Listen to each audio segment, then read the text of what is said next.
À mon tour de poser une équation, colonisation égale chosification. J'entends la tempête, on me parle de progrès, de réalisation, de maladies guéries, de niveau de vie élevé au-dessus d'eux-mêmes.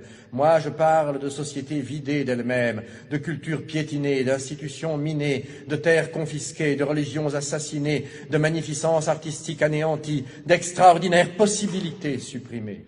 On me lance à la tête des faits, des statistiques, des kilométrages de routes, de canaux, de chemins de fer.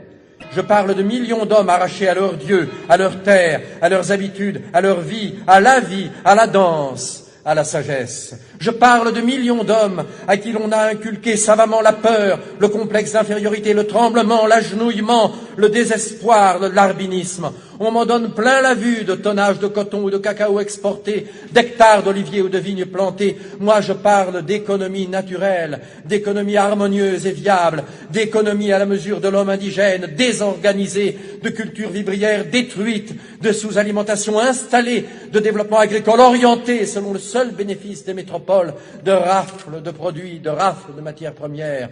On me targue d'abus supprimés. Moi aussi, je parle d'abus, mais pour dire qu'aux anciens, très réels, on en a superposé d'autres, très détestables. On me parle de tyrans locaux mis à la raison, mais je constate qu'en général, ils font très bon ménage avec les nouveaux, et que de ceux-ci aux anciens et vice-versa, il s'est établi, au détriment des peuples, un circuit de bons services et de complicité.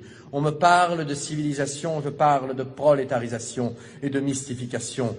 Pour ma part, je fais l'apologie systématique des civilisations para-européennes. Chaque jour qui passe, chaque déni de justice, chaque matraquage policier, chaque réclamation ouvrière noyée dans le sang, chaque scandale étouffé, chaque expédition punitive, chaque quart de CRS, chaque policier, chaque milicien nous fait sentir le prix de nos vieilles sociétés. C'étaient des sociétés communautaires, jamais de tous pour quelques-uns. C'étaient des sociétés pas seulement antécapitalistes, comme on l'a dit, mais aussi anticapitalistes. C'étaient des sociétés démocratiques toujours, c'étaient des sociétés coopératives, des sociétés fraternelles.